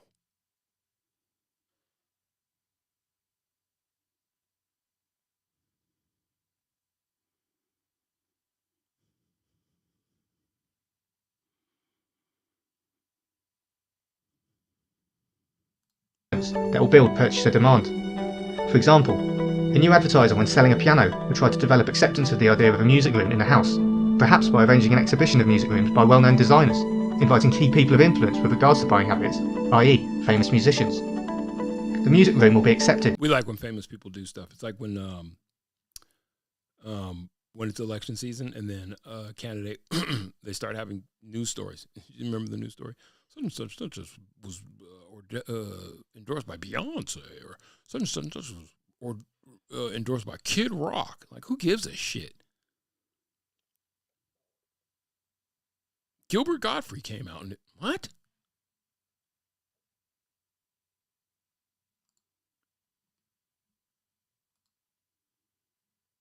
What are you saying? People with a music room will naturally think of buying a piano, believing it comes as their own idea. Instead of saying to the purchaser, please buy a piano, they have caused the purchaser to say, please sell me a piano.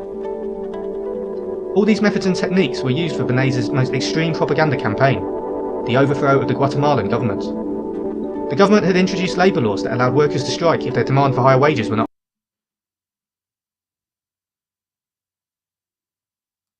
Tim, I fuck with you. Because you fuck with me. Ideally, people shaping the direction of the masses is good, yes. However, power corrupts, intimately problematic. Choosing those people is the biggest challenge. We all love bacon, Tim, because it's good. And you like to subscribe? Yes, Tim. Thank you. I guess it's working. Now for the rest of you lurkers. I'm not talking to Tim now. I'm talking to you. You lurker. Hanging out quietly. Just watching me. Are you entertained? Are you entertained?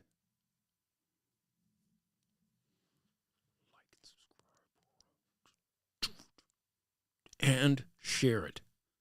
Don't just like and subscribe. Like, subscribe, and share it. Sorry for yelling. Do it. Met. The United Fruit Company had been the largest landowner and employer in Guatemala for several years. Oh my God. One of the most, precursor to Dole, United Fruit Company. One of the most terrifying, one of the worst stories you could ever research is the United Fruit Company and what the effect that they had on Guatemala. I've actually started I did a project called How to Survive in the Multiverse, and I got a couple spinoffs, and I've just walked away from them. I ain't even gonna hold you. It just got to be a lot. You know, me and my partner at the time, shout out to my homegirl, Eileen, we had a split in the parting of the ways. I did some dumb shit. But I am going to get back to it. And one of the stories that we wrote, because we used real life history to write into our initial story. And it's about a 6-year-old girl who becomes like the Laura Croft of the multiverse. And her whole story ties into the United States government and how they hid our ability to find these portals and find your way into the multiverse. And then I started writing a spinoff. And just in researching like where her parents are from, where her grandparents are from, found my way to the story of the United Fruit Company. And man, it is sad because this is old. This is 1930s-ish, pre World War II. It is so sad what big business has done in the name of profit. And when I say done, I'm talking about heinous. Research the United Fruit Company. It'll jar you. It should. If you have a heart, if you're not a heartless bastard, well, I'll do a stream on that. The United Fruit Company, evil people, and sponsored by the U.S. government doing it, and overthrew a Guatemalan, hopeful government that would have brought them together, instituted slave labor type conditions, murder, death, killing over fruit money, over fruit. Precursor to Dole. How we acquired the Hawaiian Islands, all of this shit. It's like, you think we live in the greatest country there is, and maybe we do. Maybe, you can't make an omelet without breaking a few eggs, You just can't. You can't make an omelet without breaking a few eggs.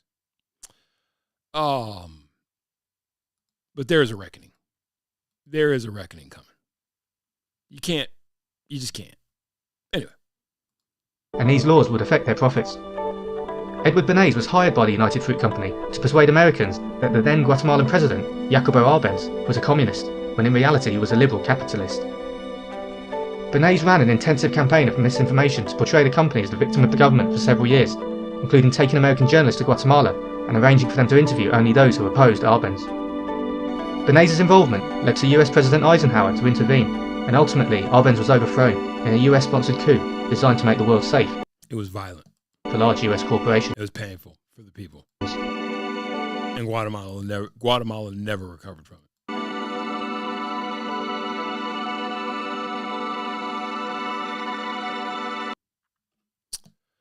So with that being said, I'm gonna leave Jay Leno alone. That's an older guy who's going through something. Although I do think that the implications that were made in the Jay Leno I fell down the side of a mountain thing were hilarious. So how do I begin with this? Do I start with that? I love Shane Gillis. Do I start with that? Or do I start with this? I think we'll start with this. This is Jaguars. This is what the fuck? Create exuberance. What does that mean? Hold on. Let me go ahead. What does create exuberant mean? Exuberance is exuberant. Exuberance is a. Can you create exuberant? Create exuberant. It just sound. See if you can guess what this is for. Create exuberant. Live vivid. Delete ordinary. She's upside down. Oh, delete. Break molds.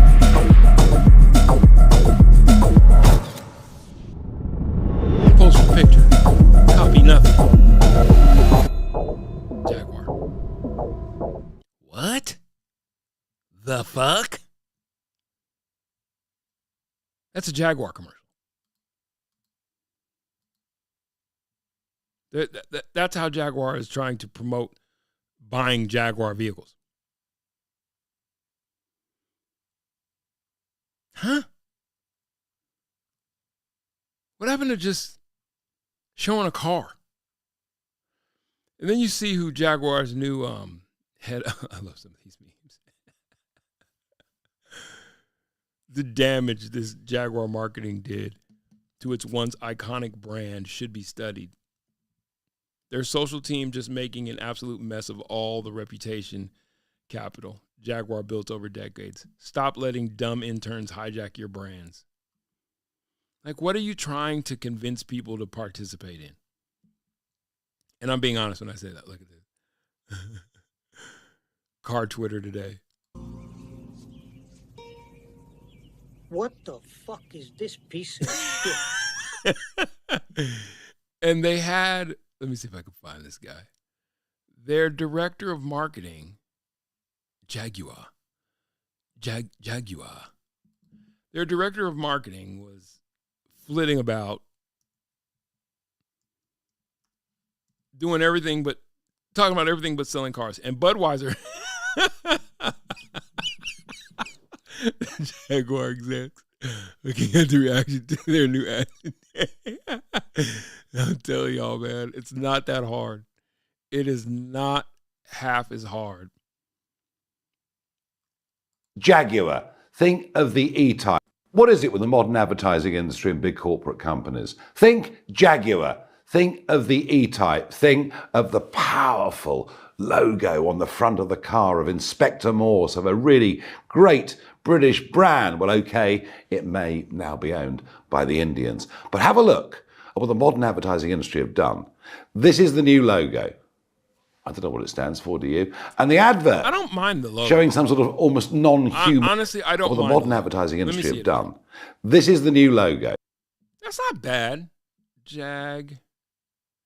UR, JR. I don't know. It's stylish. Have you used good? One of my favorite, I don't know how this correlates, but one of my favorite lines from Snatch. Have you used good? If it does not work, you can hit him with it. I mean, it's stylish. I don't know what it stands for, do you? And the ad. It's a J and an R, dude. It's the first J and the R. Advert showing some sort of almost non-human figures walking through a door.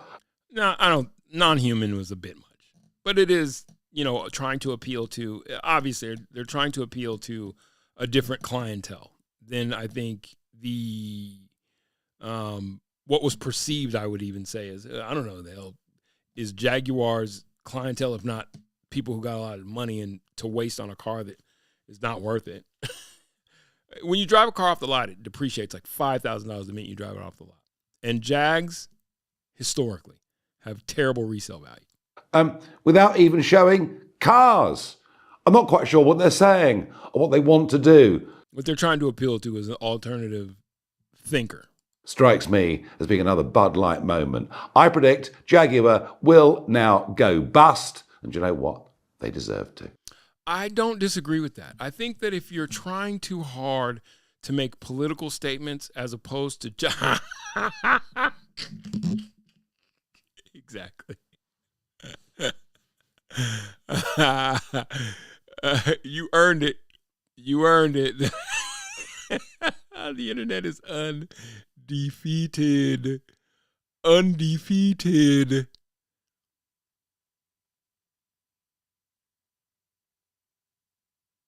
And the accessories to the car have been leaked football gag. Butt plugs. Come on, man. What are you doing? Like, what were you trying? Like, it didn't have to be this hard, though. Yeah, Bud Light. That was another one. It's like it did not have to be this hard. Jack, you fiercely powerful. Now, okay, so let's have the conversation. Somebody, all right, hold on. I want to finish this thought out. And they'll say, this is sexist. This is, you're using, well, sex sells, and it's supposed to be a sexy car, and cars are sexy, and cars are powerful, and men, and it's a thing. Do we need to change that? I don't know. I just know what sells cars. And you don't have to work that hard to sell no car. You don't have to appeal to you don't have to appeal to a social group to sell cars, right? Because what it definitely doesn't do is, it doesn't highlight your product. So it's already, to me, inherently, and let's think about the Bernays effect. It's already inherently a bad ad because you're not telling me what you're here to sell me. And you unfortunately, no one goes to Jaguar for their social cues. We want to buy cars. If I want to buy a Jag, it's because you want to buy a car. Copy nothing. Do your own thing. And to come out of the gate with this just seemed like a miss, but it seemed like one of these misses that is more because you were trying to make some social political statement where just sell a fucking car. It's pretty basic. It's pretty fucking basic. And if that's sexist, it's kind of like dinosaur dog shit. Behold our newest ad campaign, Jaguar. Are you sure this will help sell more cars? Help us sell more cars? Cars? Exactly. Like, who was the ad created for? The ad was created for people who are going to buy cars. So this is the guy. And, about our people. Take from it what you will. Take from it what you will. And at Jaguar, we're passionate about our people, and we're committed to fostering a diverse, inclusive, and unified culture that is representative not only of the people who use our products, but in a society in which we all live, a culture where our employees can bring their authentic selves to work. And we're on a transformative journey of our own, driven by a belief in diversity, inclusion, creativity, policy, and most importantly, action. We've established over 15 DEI groups such as Pride, who are here tonight in the back. Thank you guys for coming. Women in Engineering and Neurodiversity Matters. We've launched major policy revisions such as transitioning at work to drive equity and support for our communities, embracing individuality as our superpower. What are you? So what did you guys? What's the new model of Jaguar? You selling cars or no?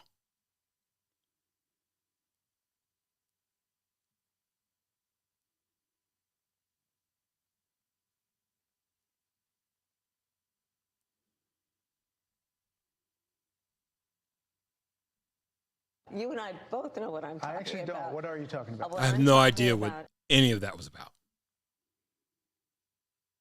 Did you? So hold on. Let me go back because maybe it's me. And at Jaguar, we're passionate about our people, and we're committed to fostering a diverse, inclusive, and unified culture that is representative not only of the people who use our products, but in a society in which we all live, a culture where our employees can bring their authentic selves to work. And we're on a transformative journey of our own, driven. Wait, hold on, I gotta go back. I gotta make sure that I'm hearing. What is it? You're on. And we're on a transformative journey of our own, driven by a belief in diversity, inclusion, creativity, policy, and most importantly, action. We've established over 15 DEI groups such as Pride, who are here tonight in the back. Thank you guys for coming. Women in Engineering and Neurodiversity Matters. We've launched major policy revisions such as transitioning at work to drive equity and support for our communities, embracing individuality as our superpower. And at Jaguar, we're passionate about our people, and we're committed to fostering a diverse, inclusive, and unified culture that is representative not only of the people who use our products, but in a society in which we all live, a culture where our employees can bring their authentic selves to work. And we're on a transformative journey of our own, driven by a belief in diversity, inclusion, creativity, policy, and most importantly, action. We've established over 15 DEI groups such as Pride, who are here tonight in the back. And then nobody's happy. Thank you guys for coming. Women in Engineering and Neurodiversity Matters. Just shoot the damn thing. We've so I launched can get major it out of- policy revisions such as transitioning at work to drive equity and support for our communities, embracing individuality as our... Got the whole damn thing. Got it. Got it. I got it. I got it. And I'm in the... I understand exactly what you're talking Stevens, about. it's 2009. And then nobody's happy. Just shoot the damn thing so I can get it out of...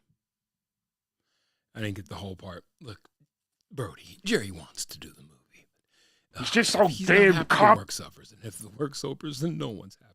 Just shoot the fucking thing so I can get it out on the street. I gotta just holler at my more genteel countrymen. All that shit don't matter at the end of the day. Can you get, are we, it's party or no? Sell Jaguars or no? No one gives a fuck about all the rest of that shit. Not that no one cares about you, but far too often, people are having conversations in the workplace that are no longer applicable. We don't make things in America anymore. And before we're rubbing each other's backs and talking about being seen, you better start making shit. Because the people who don't make things, it's going to be hard. It's going to be hard on you. Whatever it is that you make. Your diversity and your equity and your include, all of those things. No one gives a fuck about that shit, man. Just make a quality car. Pretty basic. All the rest of that is going to bear itself out in how you treat your employees when they're at work. You don't have to make. I don't know. I just want to get this off because I can be a bit of a troll online. I can be. I ain't gonna lie. This was it. And I just have to throw this out here. Because this goes along with the Jaguar. And then we'll get to some fun stuff. We'll get to some better ads and then a couple other things, and I'm going to wrap it up and get the fuck out of here. Honest question. Do you think less of Scott Presler and I for being gay? Now, they're Republicans and doing their thing and, I don't know, fucking campaigning and doing things that Republicans do. And I simply said to this person, where's my reply? I thought it was a great reply. Oh, I said I had my suspicions, but had no real clue until you told me and everyone else here on X. Here's a thought. Maybe just live your life. You know what I'm saying? Is that registering? Like, we reached this oversaturation point of being seen. Hello, who's going to tell her? That was she's being seen. Whoa. Ivanka.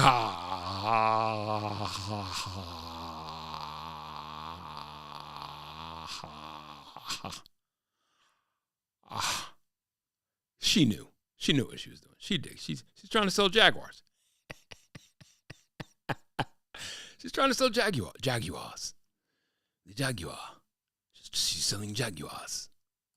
The Jaguar. She's selling Jaguars.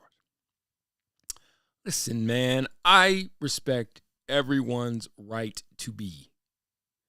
No one should infringe upon anyone else's right to be who you are, when you are, where you are. But I just think that we're getting away from the point of all this. Is that if you're comfortable, I'm pretty sure this is the guy who asked the question about if we care if they're gay or not, because he's a Republican. He's having a whole Republican moment here. Pennsylvania Republican. If you just do what you're goddamn here to do, all the rest of that shit goes to the wayside. Like just making a good commercial that gets to the point. I'm going to show you something. Jaguar needs to look at Bud Light. Pay attention, Jaguar. Bud Light's going to show you how to redeem yourself. It is not just a fragrance. It is a feeling. Shane Gillis. It is a passion. What? Oh! Where'd you get a snake? We are all lost. Yeah, I'm lost. I'm 100% lost here. But we are on the edge. Hey, all right. This is pocket full of sand? Yeah. Shane Gillis is hilarious. Are you just pocket full of sand? Hey, I think I'm in the wrong commercial. What? Yeah, dude, this isn't right. Wait, aren't you Andre? I guarantee you Shane Gillis wrote this. No, I'm Shane. My name's Shane. Huh. Shane. Oh, I see what's going on. You're supposed to be in a Bud Light commercial. Oh, I'm supposed to be in a Bud Light commercial, not here, so that's why. I'm the odd one out down here. Well, if you're here, Andre is...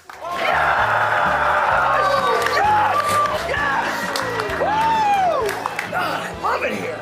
Oh, yeah. Something is different about you, man.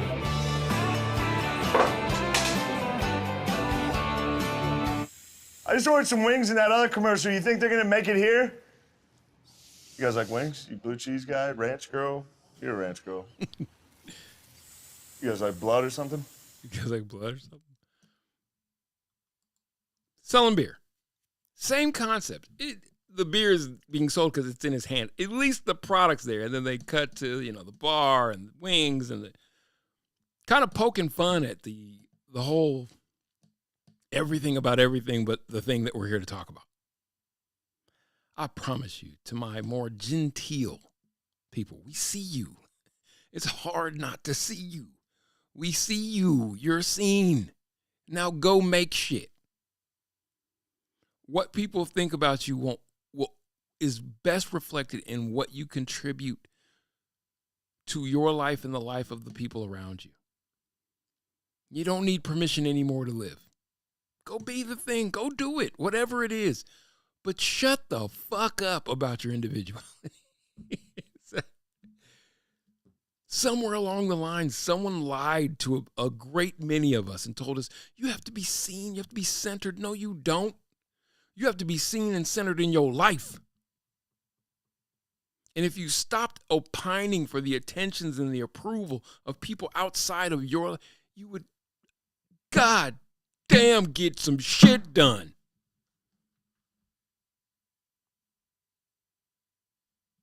Seriously.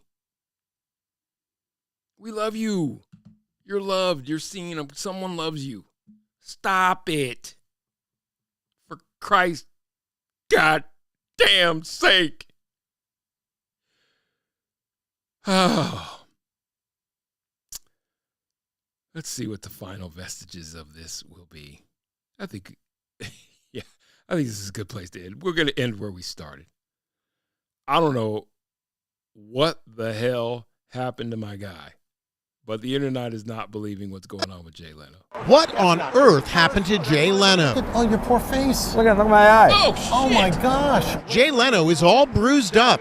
The left side of his face is black and blue. His eye is swollen shut. And look at his injured wrist. It broke my wrist, lost the nail on the finger, and then I'm all black and blue. The comedian says he fell down a 60-foot hill. I said, well, the hill doesn't look that steep.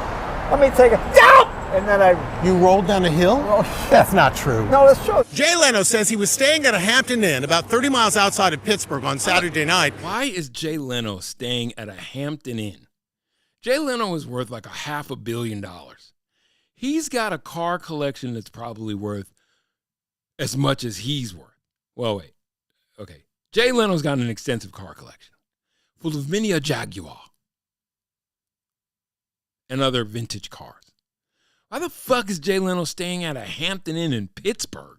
When he wanted to have dinner at a local restaurant before his show. Instead of walking 1.5 miles down the road, he decided to take a shortcut down the hill. Not a good idea. This is believed to be the steep incline he tumbled down. Well, I hit a bunch of rocks. It was 60 feet. Incredibly, the famous workaholic legend performed just 3 hours later without even taking a day off to nurse his injuries. Last night, he was back at it again, performing at a comedy show in Beverly Hills. This is just the latest mishap to afflict Leno in recent years. In November 2022, he was severely burned in a fire inside his garage. I went to the Kind of sounds like somebody's trying to kill Jay Leno. Grossman Burns Maybe it's Jay Leno. Center, and I got a new face.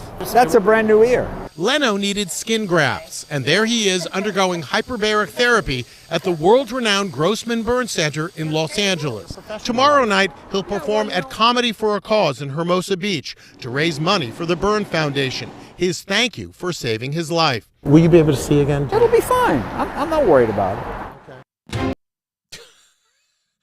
Holy shit. Oh.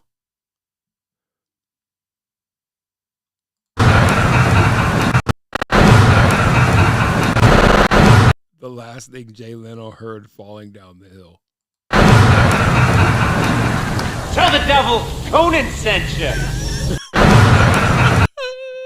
The internet is undefeated. Tell the devil Conan sent you. Tell the devil Conan sent you. Hold on, there was another one I saw. Oh, this is live footage of Jay. I mean, what's right is right. They don't give a fuck about.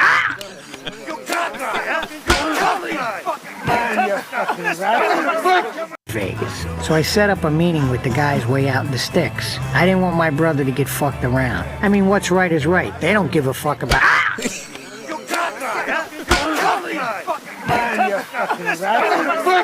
Vegas. So I set up a meeting with the guys way out in the sticks. I didn't want my brother to get fucked around. I mean, what's right is right. They don't give a fuck about.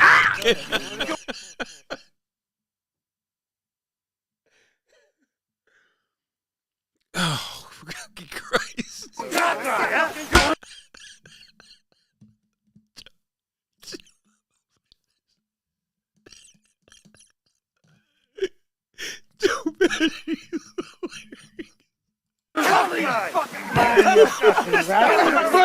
Vegas. So I set up a meeting with the guys way out in the sticks. I didn't want my brother to get fucked around. I mean, what's right is right. They don't give a fuck about.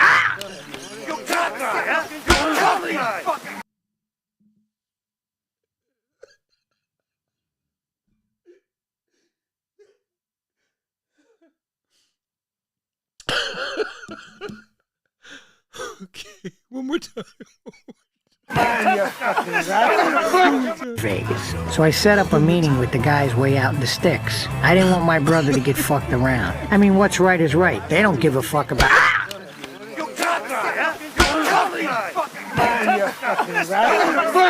Vegas. I wonder if there are ties between Jay Leno and the mafia. Look at this one. Jay Leno taking a shortcut behind the Hampton Inn. We're going to end on this.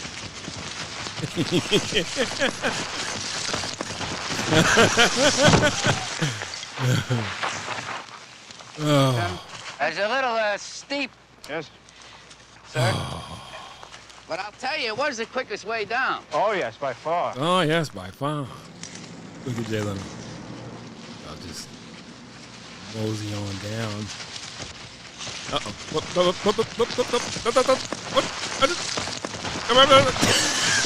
They came over the top of that. Oh, man. I've had a great time. It's entertaining to me. Is there anything I forgot? Ivanka, there are certain things. Hold on. This is maybe this I to live with passion. I will do right to my loved ones, to my community. Oh, this I is will perfect just to me. try to live with passion, Okay. supporting unity. Okay. I will not change for anyone, won't cave to bigotry. So, I will find guess in warmth, hold on to closing, hope even I would just beneath like the to sea. encourage everyone There's an ocean, we are the embrace children, your down beneath these crashing waves thing. of hate. Whatever it is There's that a you're mad storm that hangs over our heads, destroying faster than we because can somewhere create. I've been out through this there, enough times there's an before to answer know I'll just for you suffocate that holding my breath. Will we always be so divided? I'm sure we will even after our deaths. I can do right to my loved ones, to my community. somewhere I can out just there, there's a try purpose to live that with we all have. passion, And supporting unity. if you just apply I will yourself, not change for anyone, won't apply cave to yourself bigotry. and you I will believe find in what it is that warmth, you're hold on doing, to hope even beneath the sea. God, I'm not gonna stop caring, scream or drink or cry. The system's always will reach broken, I know what it's just like. have confidence, Did have my part, it did self-confidence nothing in like what it it is that often you're doing. does. Don't look for No need in outside crying for the forces world that to never reinforce was. what it I'm is not that you're gonna doing. stop You know what I caring, mean? scream Believe or drink or wholeheartedly in it. cry. The Because system's you always broken, are I know dynamite. what it's You like. are loved. Did my part, it did nothing like appreciated. it often does. No You need are in crying valued. for the world that never You know what I mean? was. It all no comes need from in within. crying for the You know? world that And never if was. No need there is in any crying outside for the validation world that you need, never was. buy a Jaguar. I can do Or right a to my Jaguar. loved ones, to my community. start a music career. I can just Start a try podcast. to live with passion, Or, you know, supporting live stream the unity. content. I will not change for anyone, won't cave get to out there, you know what I bigotry. mean? I will find And, be warmth, somebody. hold on to hope even beneath the sea. Unity, unity, unity, unity. Fucking hell. And now it's time to play everybody's favorite game.